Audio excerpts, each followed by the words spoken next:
Na aula de língua portuguesa de hoje, você vai precisar abrir seu livro nas páginas 40 a 42. Vamos lá descobrir quais são os exercícios? Aqui, na página 40, nós teremos o seguinte exercício. Qual a importância desses numerais no relato de memórias? Lembra do texto lá que a gente está trabalhando sobre as memórias lá da menina, da senhora que fazia bonequinhas na sua infância? Então, qual a importância? Para que servem os números num relato pessoal? Eu vou te dar uma dica, tá? É importante situar o leitor quanto o tempo em que as ações acontecem. Então, sempre que você for escrever algo para deixar para alguém como uma memória, é importante essas informações através dos números, porque elas irão ajudar as pessoas a se localizarem na questão do tempo. No exercício 34, ele pergunta quais outros textos costumam apresentar numerais para situar o leitor no tempo. Lembra que a gente falou sobre alguns tipos de textos que a gente já trabalhou também? Onde eu coloco números para situar as pessoas na questão do tempo? Será que eu uso em um diário, uma autobiografia, uma reportagem, notícia, uma receita, álbuns de fotos, trava-língua?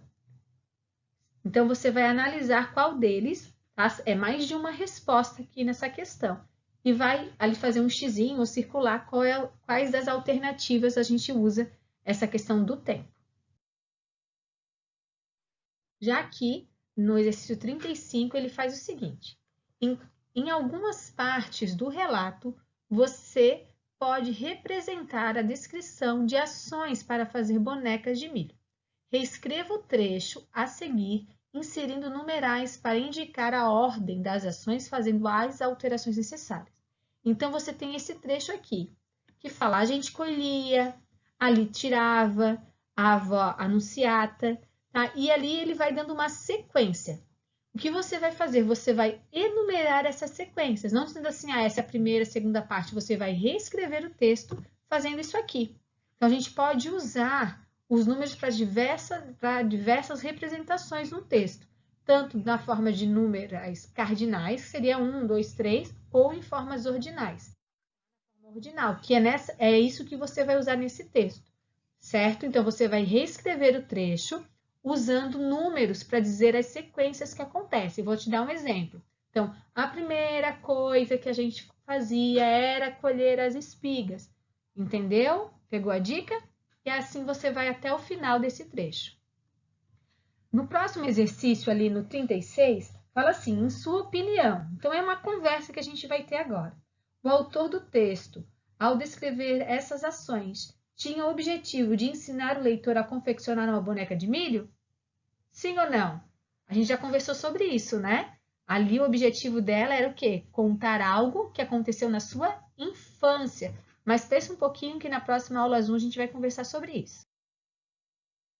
No exercício 37 da próxima página, a gente também tem aí um fique ligado para você ficar por dentro. Então, aqui ele fala para a gente fazer o quê? Escrever abaixo os verbos que indicam ações realizadas na confecção da boneca de milho. Então, você vai lá e vai procurar os verbos que estão determinando as ações que ela precisou fazer para a confecção dessas bonequinhas de milho.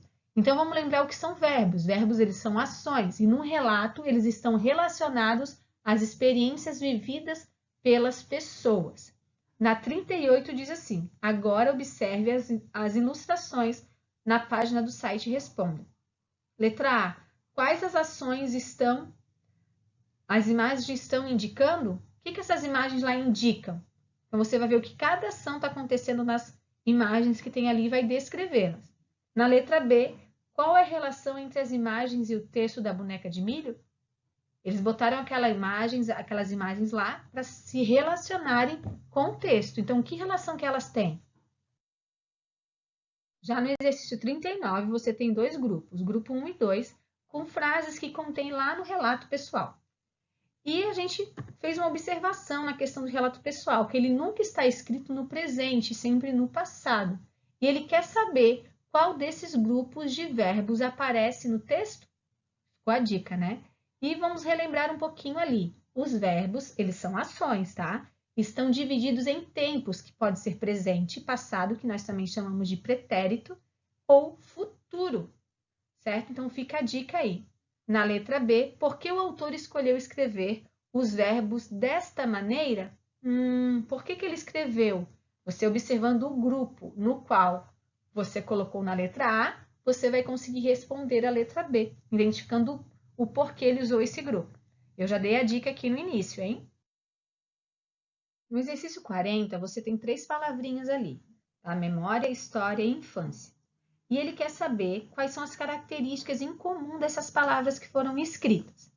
Uma delas você já consegue observar, né? Todas têm acento, mas elas têm mais 2 coisinhas que são muito parecidas, que elas têm em comum.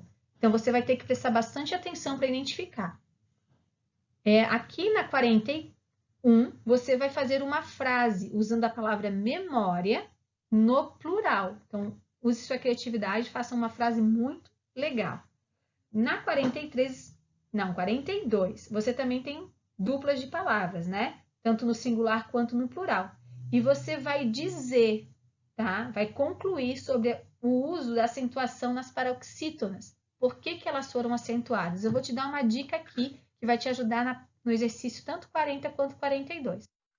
Ditongo é um encontro de 2 vogais. Então, a gente chama isso de encontro vocálico, que pertence à mesma sílaba. E paroxítonas, as palavras em que a penúltima sílaba é tônica.